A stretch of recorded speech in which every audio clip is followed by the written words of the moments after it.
자, 제가 말씀드렸던 상단 저항 라인 정확하게 찍고 하락이 나오고 있습니다. 지금은 롱 바라보기 정말 힘들고 하락이 시작되는 자리이다. 확신의 숏 자리다. 이렇게 보고 있습니다. 자, 그러면은 왜 어째서 지금 추가 롱을 보수적으로 볼 수밖에 없느냐? 자, 첫 번째로는 간단하게 채널로 보셔도요. 지금 자리가 이전에 계속해서 저항을 맞았던 이 조정 하락 채널 상단선과 단기 상승 채널 상단선에 맞은 자리이기도 하고요. 자, 1시간 봉에서 RSI 보았을 때 지금 눈에 보이는 신호가 나왔죠. 가격의 고점 올려주고 RSI 고점 낮춰주는 RSI 하락 다이버런스가 드디어 넓은 자리에서 컨펌이 완료가 되었습니다. 자, 여기에서 ICT 관점까지 보도록 하겠습니다. 이 ICT 관점을 설명드리기 전에 ICT에는 이런 오래된 고점이나 저점 자리, 이렇게 차트에서 보이는 최저점과 최상단 자리를 이터널 레인지 리퀴디티 ERL이라고 합니다. 자, 한국말로 뭐냐? 외부 유동성이에요. 그리고 외부 유동성 회수 이후에 만들어지는 이런 FVG나 중간에서 나와주는 오더블럭 같은 자리들을 인터널 레인지 리퀴디티 IRL이라고 하면서 내부 유동성이라고 해요. 자, 그럼 지금 차트에서 단기적으로 보이는 건 많이 없죠. 뭐 이런 자리들을 볼 수가 있겠습니다. 자, 조금 더 보기 편하게 그어놓고 보여드리면은 우리가 차트 위에서 이런 식으로 표현을 할 수가 있을 건데, 제가 이거를 왜 갑자기 그어서 보여주느냐?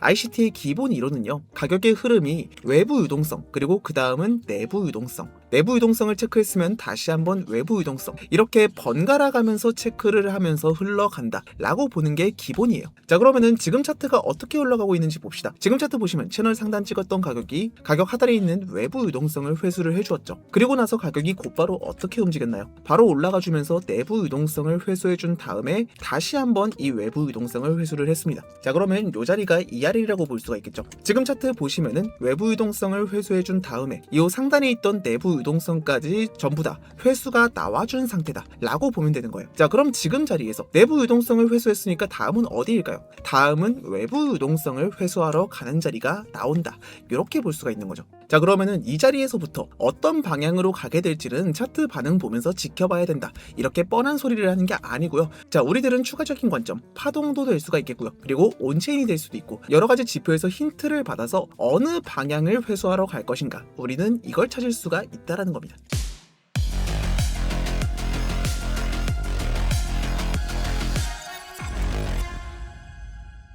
자, 안녕하십니까. 정석적인 근거로만 매매하는 차트 전문가 정석입니다. 영상 보다가 마음에 안 들면 나중에 취소하셔도 좋으니까요. 시청하시기 전에 좋아요 한 번씩, 꼭 한 번씩 부탁드리면서 바로 시작해 보도록 하겠습니다. 바로 차트 보도록 하겠습니다. 어제 엄청난 변동성 나왔죠. 자, 어제 자리가 정말 어려운 자리였는데요. 저는 어제 영상에서 결국에는 한번 올려줬다가 숏이 시작될 거다, 이렇게 말씀을 드렸습니다. 자, 그리고 지금 차트 보면은 한번 올려줬죠. 그럼 다음이 어디겠어요? 지금은 숏을 바라봐야 되는 자리이다. 자, 그래서 저는 지난주 30일을 이 고점 두 번 찍으면서 하락 다이버런스 만들어주었던 65K에서 진입했던 숏 포지션, 제가 1차 익절가로 말씀드렸던 62.5K 부분에서 절반 익절 진행한 다음에 나머지 물량은 홀딩하고 있는 상태이고요. 이 포지션 벌써 5일 동안 들고 있었는데 언제까지 반 빼놓고 들고 있으면서 꺼들어거릴 거냐? 저는 지금이 ABC 조정 안에 들어와 있다, C파동이 더 남아있다, 이렇게 보고 있기 때문에 요 C파동 카운트가 끝날 때까지 숏 포지션 들고 있을 예정입니다. 그래서 중간중간 나와주는 B 조정 상승 자리에서는 제가 해칭롱으로 단기적으로 롱 포지션 가져갔었죠. 화요일 저녁에 진입했던 롱 포지션은 이 상승분을 제대로 받지 못했기 때문에 10% 수익권에서 반익 반본으로 마감하였고요. 그리고 어제 저녁 미장과 함께 상승 시작했던 가격 63K 부근에서 64K 부근 짧게 가져가면서 두 번의 해칭롱 가져갔고 지금은 숏을 바라보고 있는 상태이다. 자, 그리고 제가 보고 있던 이 고점 빗각 부근 찍으면서 하락 다이버런스 찍어주던 이 64.1K 부근, 자, 일부 영상 촬영 이후에 추격 신호 드렸었죠. 지금 다행히 흔들어주는 거 없이 정석적으로 하락이 나와주고 있는데 지금은 최소한 이 전저점 따는 구간까지 우리가 하락 볼 수 있을 것이다, 이렇게 보고 있습니다. 자, 그러면은 제가 영상 초반에 말씀드렸죠. 지금 이 내부 유동성까지 회수를 하고 외부 유동성까지 가격이 뻗어나가야 되는 자리다, 이렇게 말씀을 드렸어요. 그런데 저는 왜 하단으로 바라보고 있느냐? 지금이 왜 하락 강세라고 보았느냐? 여기서 내리는 척 테스트하고 다시 끌어올릴 수도 있지 않느냐? 이럴 수도 있고 저럴 수도 있긴 한데요. 우리가 물 떠놓고 기도하면서 매매할 거 아니잖아요. 자, 그럼 여러 가지 근거를 한번 더 해봅시다. 첫 번째로 온체인부터 볼게요. 우리가 지금의 차트, 그 흐름의 자금 출처를 알 수 있는 CVD 데이터부터 보도록 하겠습니다. 어제 저녁에 미장 열리면서 지표 발표와 함께 가격 상승 나왔죠. 그런데 보시면은 가장 큰 고래들의 현물 지표는 움직이지 않았습니다. 이 개미들의 현물과 고래들의 선물 기반으로 상승이 나왔다라는 거죠. 자, 지금 보시면은 잔바리 빼놓고 볼게요. 이 현물 시드 $10,000에서 $100,000 사이로 거래하는 요 스마트머니의 현물이 조금 들어왔는데요. 그러면은 현물이 유의미하게 들어왔느냐? 비트코인 비트코인 거래소 보유량을 보시면은 거래소에 던져지는 물량이 어제도 우상향하는 모습이 나왔습니다. 이게 무슨 말이에요? 자, 지금 비트코인 물량을 눈에 띄게 담아주는 흐름이 없었다. 현물이 충분히 들어오지 않았다. 이렇게 본다라는 겁니다. 그럼 우리가 알 수 있는 게 뭐예요? 어제 나온 상승은 선물 기반으로 선물이 주체가 되어서 상승이 나왔다. 볼 수가 있겠죠. 자, 그러면은 선물이 어떤 방향을 가리키고 있을까요? 선물 거래하는 사람들이 어느 방향을 보고 있는가 볼 수 있는 펀딩비를 보겠습니다. 자, 이 펀딩비는 넓게 봤을 때 보통 양수예요. 사람들은 롱을 더 좋아합니다. 자, 2월부터 5월까지는 좀 음수에 있었던 경우가 많았는데 어쨌든 전체적으로 양수를 그린다는 거예요. 그럼 지금이 과열이 됐느냐 봐야겠는데, 자, 지금 이렇게 딱 놓고 보시면요, 자, 전체적으로 눌리는 자리에서 이 롱 포지션 펀딩비가 과열되고 있는 걸 볼 수가 있습니다. 제가 여러 번 말씀드리지만 이 펀딩비가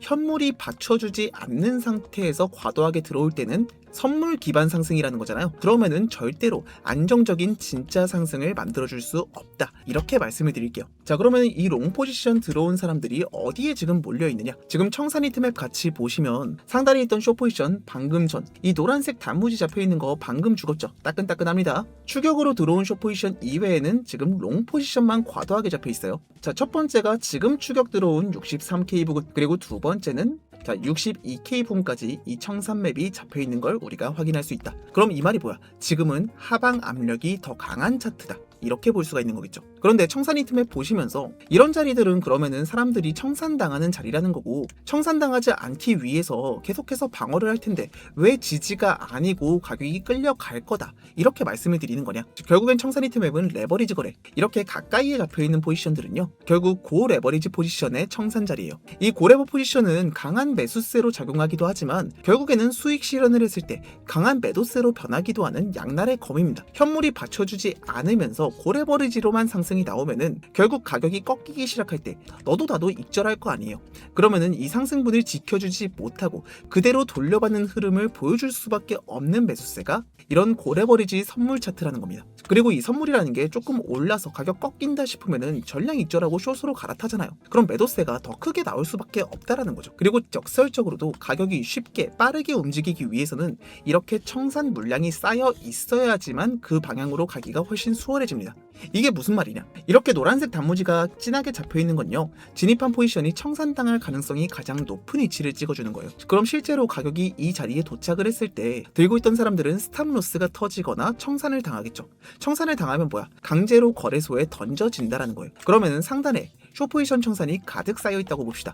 약간의 매수세로도 이 청산을 터뜨리기 시작하면은 연쇄 청산이 일어나면서 실제로 투입된 자본이 크지 않아도 가격의 흐름이 가속될 수 있는 연료의 역할을 한다는 거죠. 청산 맵에 대해서 설명을 드렸는데 좀 지루하고 현학적이죠. 자, 쉽게 말씀드리자면은 세력들은 개미들이랑 돈 같이 안 번다, 이런 거 보이면 그냥 죽이고 가는 거다, 이렇게 설명하면은 간단하고 명확하겠지만 좀 미심쩍죠. 그래서 제가 길게 설명을 드린 겁니다. 자, 그러면은 뭡니까? 지금 차트상에서도 꺾을 자리가 맞다라는 거고요. 온체인도 하방을 가리키고 있어요. 그러면은 파동 관점으로도 봅시다. 자, 파동 관점은 일부에서 디테일하게 설명드렸으니까 지금은 간단하게 짚을게요. 지금 파동 관점으로 보았을 때도 지금이 7월달 초부터 나온 다이아고널 상승 이후에 조정파 안에 들어와 있다, 이렇게 보고 있는 상태인데 지금 자리가 더블트리 이중 콤보로 WXY 파동에서 ABC가 진행 중이며 지금이 B파동 카운트까지 전부 나왔다, 이렇게 보고 있습니다. 제가 오늘 단기 영상에서까지 말씀드렸던 지금 C파동에서 5개가 나와줘야 되기 때문에 이 3파 고점 한번 넘겨줘야 된다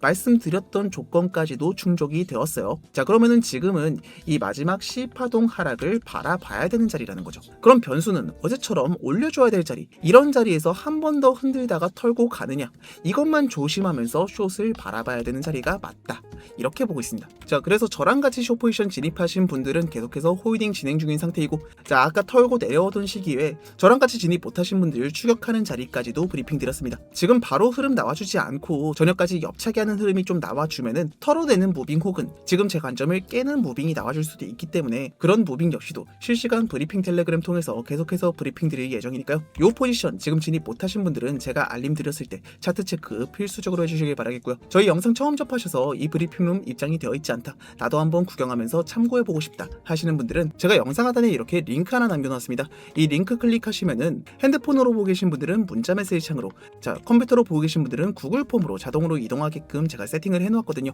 구독과 좋아요 한 번만 눌러주시고 이 링크 통해서 전송 버튼 한번 눌러주시면요, 누구나 자유롭게 저희 브리핑룸 입장하셔서 제 관점 참고하시면서 여러분들이 매매에 도움받으실 수 있으니까요. 자, 지금 구독 한번 눌러주신 다음에 저희 구독자 혜택 받으면서 이슈로 인해서 위아래로 흔들리고 있는 지금의 차트 저와 함께 살아남으셨으면 좋겠습니다. 자, 그럼 지금부터 여러분들이 가장 궁금하실 내용을 다뤄드릴 건데, 결국에는 진입한 것까지 알겠어. 그럼 목표가 어디로 둬야 돼? 우리가 익절가는 어디로 둬야 되고 최종 목표가는 어디로 둬야 돼? 이게 가장 궁금하겠죠. 여러 가지 관점을 통해서 말씀드렸으니까 각 관점들이 가리키는 방향이 겹치는 구간을 봐야겠죠. 자, 첫 번째로 ICT 관점 ERL 구간 어디입니까? 자, ICT 관점 ERL 구간은 62.2K 부근에 있습니다. 그럼 우리가 청산 히트맵을 보았을 때 청산 히트맵에서 롱 포지션 강하게 잡혀있는 자리가 어디야? 63.1이랑 하단에는 61.9예요. 자, 그럼 차트에 표시했을 때 이런 자리를 볼 수가 있겠죠. 자, 그럼 여기서 파동 관점까지 보도록 하겠습니다. 보통 C파동은 A파동과 1대1 비율로 가는 경우가 많죠. 그러면은 요 A파동과 1대1 비율로 간다라고 했을 때 우리가 볼 수 있는 자리가 어디에 있습니까? 61K 부근에 있다. 자, 그런데 이 하락이 미달이 나왔을 경우에는 0.618까지만 찍기도 하거든요. 이 0.618 자리가 우리가 아까 말씀드렸던 외부 유동성을 흡수하는 62K 부근에 있다. 자, 그런데 저는 결국에는 비트코인이 제대로 상승 나와주기 위해서는 요 7월 달에 있었던 절대로 회수하지 않았던 ERL이 있는 이 61.3K를 한번 따줘야 된다고 보거든요. 그래서 1대1 자리가 있는 61K 부분, 지금 봤을 때 직관적으로 채널 하단선이 있기도 하죠. 그러면은 정해진 겁니다. 지금 우리가 1차 익절을 뺄 수 있는 자리는 이 62K 부분이 1차 익절가, 그리고 전량 익절을 고려해 봐야 되는 자리는 61K 부근이다. 그리고 흐름 가속이 나오는 대폭락이 시작이 되었다 라고 하였을 때는 우리가 볼 수 있는 자리가 1.618 자리까지, 60K를 깨는 59.1K까지도 우리가 최종적으로 바라볼 수 있다.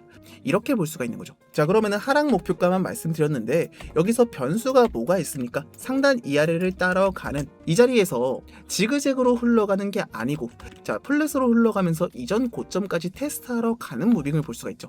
이 무빙이 나올 가능성이 저는 지금 적다라고 보는데요. 만약에 흔들어주는 과정에서 저녁까지 옆차기가 나오다가 이 상단 빗각 넘겨서 앉아주고 ABC 무빙까지 보여주면은 제가 진입한 평단가도 위협을 받게 되겠죠. 자, 그러면은 이런 무빙이 나왔을 때는 빠르게 손절하고 우리는 짧게 다시 한번 상승, 가짜 상승을 한 번 더 먹으면서 다시 한번 숏 포지션을 잡을 수 있는 자리를 찾을 수가 있겠다. 이렇게 볼 수가 있겠습니다. 자, 지금 변수까지 말씀드렸으니까 제가 말씀드린 자리들을 지켜보면서 맞춰서 대응한다라고 하면은 어떠한 흐름 나온다 하더라도 목 돌아가지 않고 살아남을 수 있다. 이렇게 볼 수 있는 거죠. 오늘 제 관점과 전략에 동의하시고 도움이 되었다 생각하시는 분들께서는 댓글창에 굿이라고 한마디 남겨주시면서 응원의 댓글 한 번씩만 부탁드리도록 하겠습니다. 자, 오늘 제가 준비한 영상 여기까지입니다. 자, 오늘 역시도 저녁 11시 고용지표 발표가 있는데요. 지금 하락이 시작되고 있지만 이 고용지표에서 호재가 등장한다 라고 했을 때는 또 튀어오르는 가격이 생길 수가 있어요. 자, 그래서 추가적인 이슈로 인해서 충분히 변동성이 생길 수 있는 위험한 장이다. 그래서 이런 장에서 혼자 하면서 손해보지 마시고 저와 함께 대응하시면서 지금 같은 변동성 이슈 차트, 변수까지 고려하면서 함께 살아남을 수 있었으면 좋겠다. 이렇게 말씀을 드리고 싶고요. 오늘 영상 도움되셨다면 구독과 좋아요 꼭 한 번씩만 부탁드리도록 하겠습니다. 지금까지 차트 전문가 정석이었습니다. 감사합니다.